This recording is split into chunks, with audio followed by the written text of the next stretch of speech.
Assalamualaikum warahmatullahi wabarakatuh. Kami dari kelompok 5 akan membahas tentang pendidikan PKN sebagai politik. Nama kelompok Septi Aziza, kedua Muhammad Hafidz Amaluddin, yang ketiga saya Fatkur Rahman Eko Prasetyo. Pengertian PKN. Pendidikan Kewarganegaraan atau PKN merupakan salah satu mata pelajaran yang diberikan pada siswa mulai dari tingkat sekolah dasar sampai tingkat lanjutan, dan merupakan mata pelajaran yang diwajibkan untuk kurikulum pada jenjang pendidikan dasar, menengah, dan sampai pendidikan tinggi, sebagaimana yang tertera dalam Undang-Undang Nomor 20 Tahun 2003 Pasal 37 tentang Sisdiknas atau Sistem Pendidikan Nasional.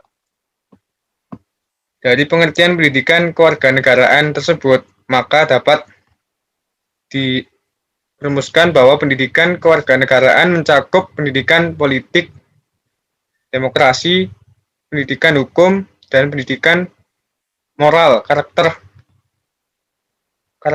dalam upaya membentuk warga negara yang cerdas, kritis, dan mampu melaksanakan hak dan kewajibannya serta bertanggung jawab yang sesuai dengan Pancasila dan Undang-Undang Dasar 1945. Pengertian PKN sebagai politik. Yang pertama, civic intelligence. Yang kedua, civic responsibility. Yang ketiga, civic participation. Civic intelligence yaitu kecerdasan dan daya nalar warga negara baik dalam dimensi spiritual, rasional, emosional maupun sosial. Civic responsibility yaitu kesadaran akan hak dan kewajiban sebagai warga negara yang bertanggung jawab. Sedangkan civic participation adalah kemampuan berpartisipasi warga negara atas dasar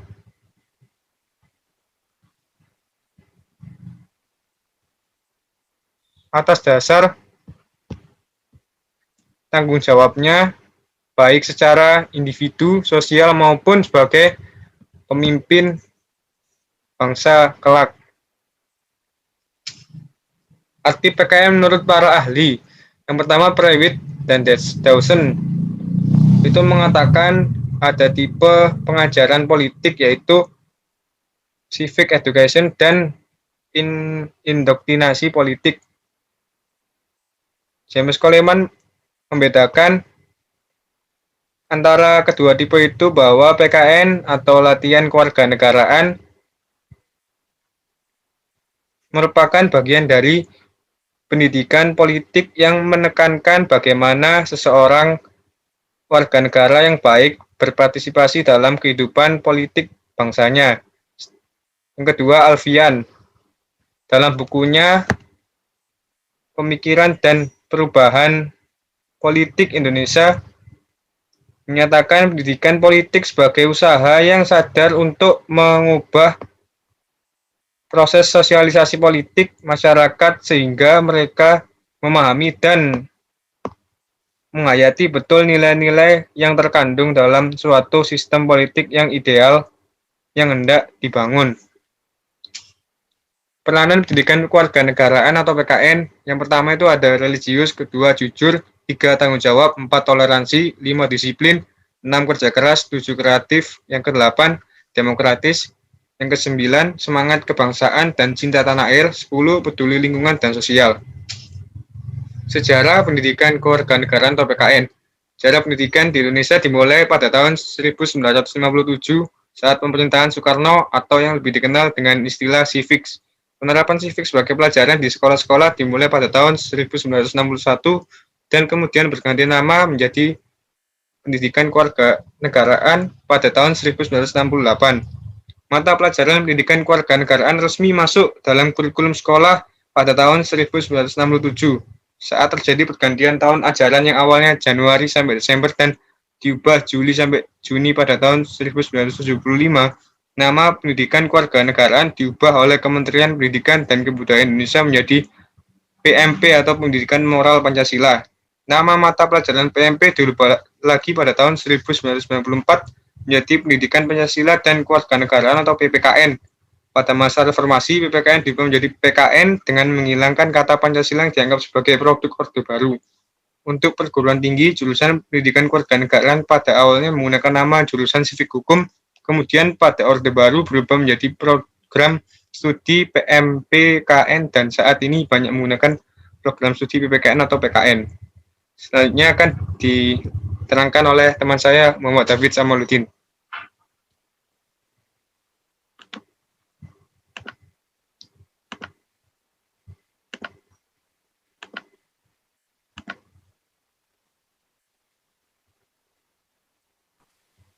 Tujuan pendidikan kewarganegaraan berdasarkan Kep Dirjen Dikti nomor 267 Dikti 2000, tujuan pendidikan kewarganegaraan mencakup 3, yaitu tujuan umum, tujuan khusus, tujuan kurikuler. 1. Tujuan umum untuk memberikan pengetahuan dan kemampuan dasar kepada mahasiswa mengenai hubungan antara warga negara dengan negara serta PPBN agar menjadi warga negara yang diandalkan oleh bangsa dan negara. 2. Tujuan khusus agar mahasiswa dapat memahami dan melaksanakan hak dan kewajiban secara santun, jujur, dan demokratis. 3. Tujuan kurikuler sebagai upaya demi tujuan pendidikan kewarganegaraan yang telah dijabarkan tersebut bukan hanya menjadi kata-kata yang kontekstual serta hanya bertahan sebagai slogan semata. Next.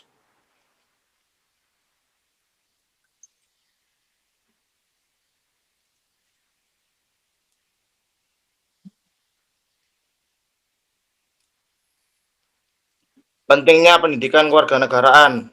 1. Pendidikan kewarganegaraan mengajarkan siswa untuk mampu memahami dan melaksanakan hak dan kewajiban secara sopan santun, jujur dan demokratis, serta ikhlas sebagai warga negara terdidik dalam kehidupannya selaku warga negara Republik Indonesia yang bertanggung jawab bersama. 2. Dalam pembelajaran ini dibahas lagi tentang bagaimana kita warga negara untuk ikut dalam berpolitik karena akan kepedulian terhadap politik kita bangsa Indonesia. 3. Memberikan pengajaran kepada siswa untuk saling memahami sesama warga, saling tegang rasa, toleransi, dan saling menghormati satu sama lain.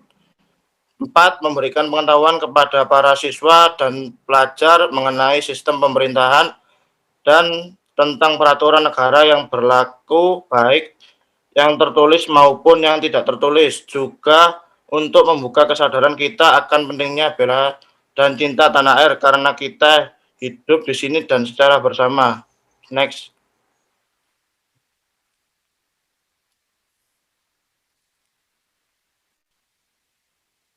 Fungsi pendidikan kewarganegaraan. 1. Membantu generasi muda memperoleh pemahaman cita-cita. 2. Dapat mengambil keputusan-keputusan yang bertanggung jawab. 4. Dapat mengapresiasikan cita-cita nasional dan dapat membuat keputusan-keputusan yang cerdas. 4. Wahana untuk membentuk warga negara yang cerdas, terampil, dan berkarakter dan yang setia kepada bangsa dan negara Indonesia dengan merefleksikan dirinya dalam kebiasaan berpikir dan bertindak sesuai dengan amanat Pancasila dan UUD NKRI 1945. 5. Sebagai pendidikan multikultural, Hernandez 1999 mengartikan pendidikan multikultural sebagai perspektif yang mengakui dan merefleksikan pentingnya budaya, ras, seksualitas, dan gender,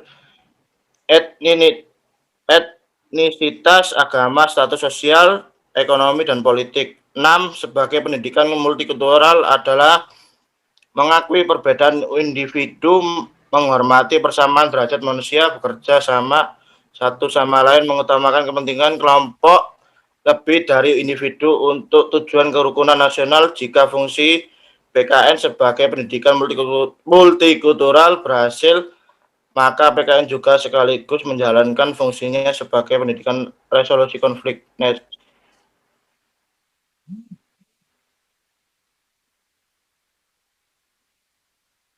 Faktor penghambat belajar PKN. 1. Sistem pembelajaran di perguruan tinggi yang mengutamakan pendidikan daripada kegiatan kemahasiswaan. 2. Pimpinan perguruan tinggi kurang mendukung kegiatan kemahasiswaan seperti resimen mahasiswa Menwa pecinta alam. 3. Mentalitas kehidupan generasi muda Indonesia dalam menghadapi perkembangan zaman. Next.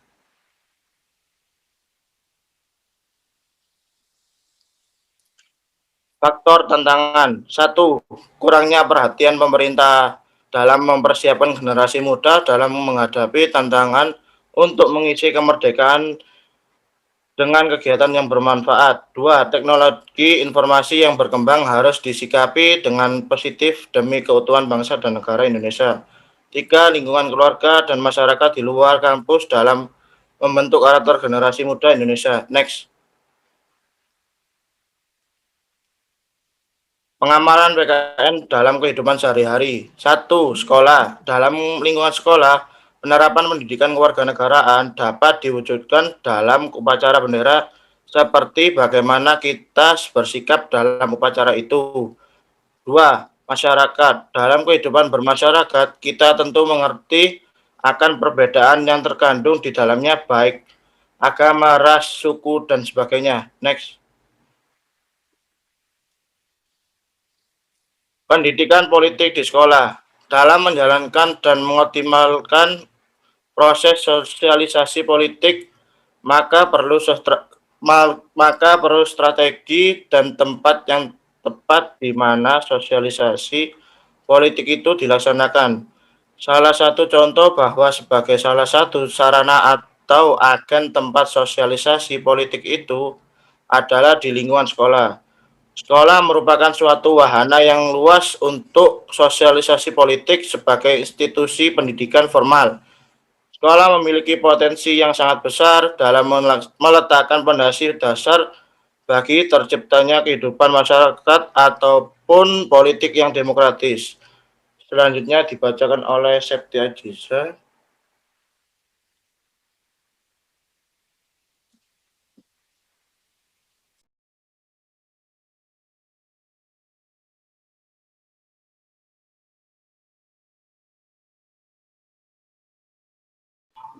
Next. Hakikat pendidikan kewarganegaraan. Hakikatnya, pendidikan kewarganegaraan adalah upaya sadar dan terencana untuk mencerdaskan kehidupan bangsa bagi warga negara dengan menumbuhkan jati diri dan moral bangsa sebagai warga negara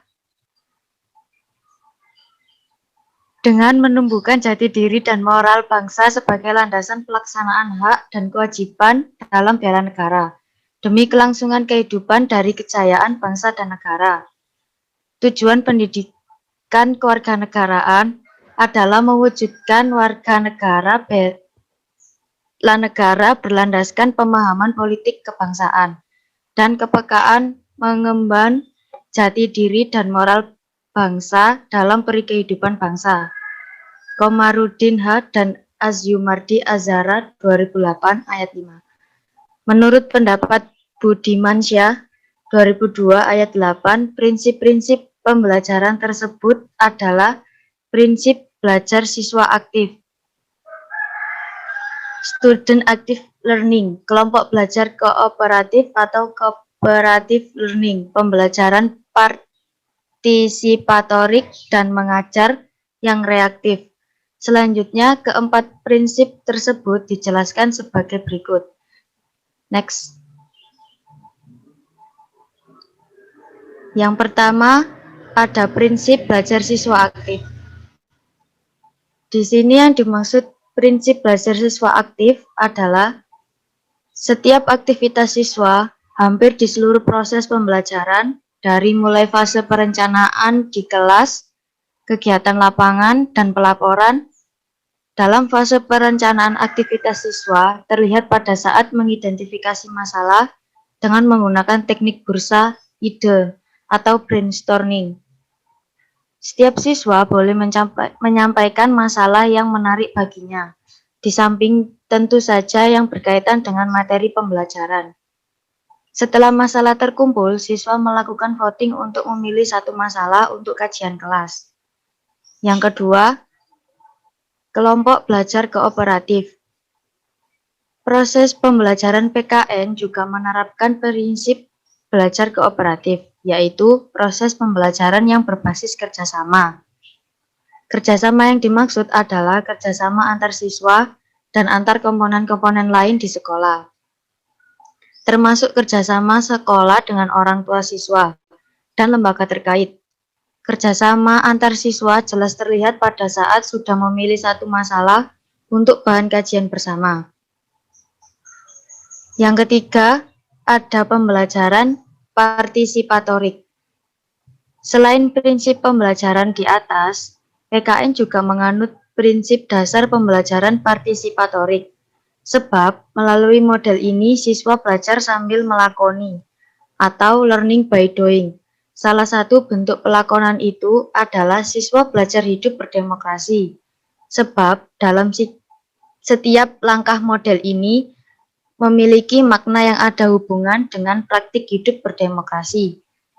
Sebagai contoh, pada saat memilih masalah untuk kajian kelas memilih makna bahwa siswa dapat menghargai dan menerima pendapat yang didukung suara terbanyak. Pada saat berlangsungnya perdebatan, siswa belajar mengemukakan pendapat, mendengarkan pendapat orang lain, menyampaikan kritik, dan sebaliknya. Belajar menerima kritik dengan tetap berkepala dingin. Yang keempat, ada reactive teaching. Dalam prinsip ini, menekankan bagaimana guru menciptakan strategi agar murid mempunyai motivasi belajar.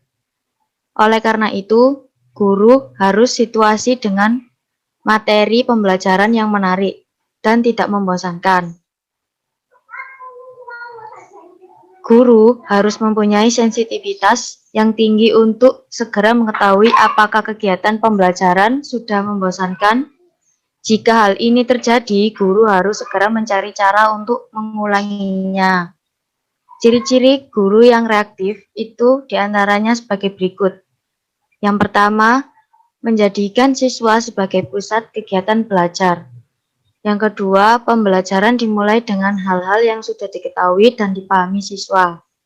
Yang ketiga, selalu berupaya membangkitkan motivasi belajar siswa dengan membuat materi pelajaran sebagai suatu hal yang menarik dan berguna bagi kehidupan siswa. Yang keempat, segera mengenali materi atau metode pembelajaran yang membuat siswa bosan. Bila hal ini ditemui, ia akan segera menanggulanginya. Next. Materi pembelajaran pendidikan kewarganegaraan. Sebelum melaksanakan proses pembelajaran, maka seorang guru berkewajiban membuat dan menyediakan materi pembelajaran atau instruksional material. Materi atau bahan ajar merupakan salah satu komponen dalam pembelajaran yang memegang peranan penting dalam membantu siswa untuk mencapai indikator-indikator yang telah ditetapkan dalam standar kompetensi dan kompetensi dasar. Karakteristik pendidikan kewarganegaraan. Menurut lampiran Permendiknas nomor 2022 tahun 2006 tentang standar isi pendidikan nasional, ruang lingkup pendidikan kewarganegaraan meliputi aspek-aspek sebagai berikut. Yang pertama, ada persatuan dan kesatuan bangsa. Yang kedua, ada norma, hukum, dan peraturan. Yang ketiga, ada hak asasi manusia. Yang keempat, ada kebutuhan warga negara. Yang kelima, ada konstitusi negara. Yang keenam, ada kekuasaan dan politik. Yang ketujuh, Pancasila. Yang kedelapan, globalisasi di lingkungannya. Next.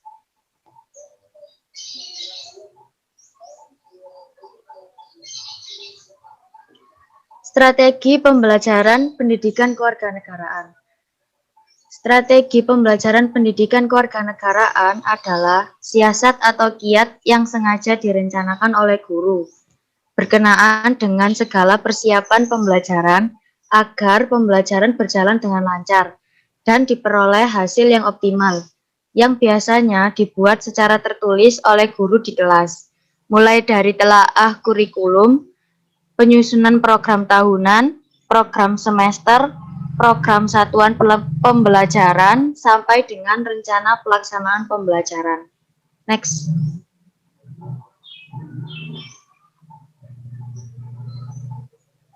Metode pembelajaran pendidikan kewarganegaraan. Yang pertama, ada metode ceramah. Yang kedua, ada metode cerita. Yang ketiga, metode tanya jawab. Yang keempat, metode diskusi. Yang kelima, metode penugasan. Yang keenam, metode permainan atau kompetensi. Yang ketujuh, ada metode simulasi. Nah, metode ceramah itu, yang dimaksud metode ceramah adalah metode yang dalam menyajikan bahan belajar melalui penjelasan dan penuturan lisan pendidik kepada peserta didik. Metode ini lebih tepat digunakan apabila bahan ajar banyak mengandung informasi baru dan memerlukan penjelasan dari pendidik.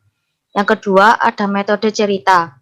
Metode ini merupakan suatu cara untuk menanamkan suatu nilai atau moral kepada peserta didik dengan mengungkapkan segala karakter kepribadian tokoh-tokoh tertentu melalui cerita hikayat, legenda, atau dongeng-dongeng sejarah lokal.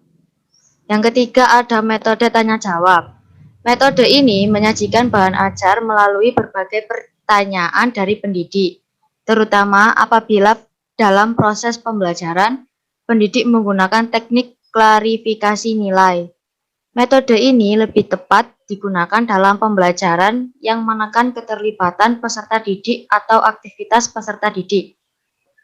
Yang keempat, ada metode diskusi. Metode ini digunakan untuk tujuan agar dalam proses pembelajaran terjadi komunikasi banyak arah. Komunikasi banyak arah yang terdiri dari pendidik, peserta didik, dan pendidik, dan peserta didik, dan peserta didik. Sangat dituntut dalam pembelajaran yang berorientasi pada cara siswa belajar aktif. Akan tetapi, dalam penggunaan metode ini, salah satu hal yang tidak boleh dilupakan yaitu harus ada masalah yang didiskusikan. Yang kelima, ada metode penugasan. Metode ini berusaha melatih peserta didik untuk melaksanakan tugas berdasarkan petunjuk langsung yang telah dipersiapkan oleh pendidik. Tujuan penggunaan metode ini adalah agar peserta didik memperoleh pengalaman langsung, nyata, bekerja mandiri, dan jujur. Yang keenam, ada metode permainan atau kompetensi. Metode ini sangat menarik peserta didik dalam membangkitkan motivasi belajar, latihan mengambil keputusan, dan terutama menciptakan suasana senang dalam belajar. Dengan suasana-suasana senang, maka materi pembelajaran akan mudah diserap oleh peserta didik. Yang ketujuh, ada model pembelajaran simulasi. Metode ini merupakan cara penyajian bahan ajar yang digunakan secara langsung melalui kegiatan praktek tentang pelaksanaan nilai-nilai dan moral. Metode ini peserta didik membantu memahami dan menghayati nilai-nilai yang hidup dalam masyarakat. Next. Sekian presentasi dari kelompok kami. Mohon maaf apabila ada salah kata dari kami. Sekian, wassalamualaikum warahmatullahi wabarakatuh.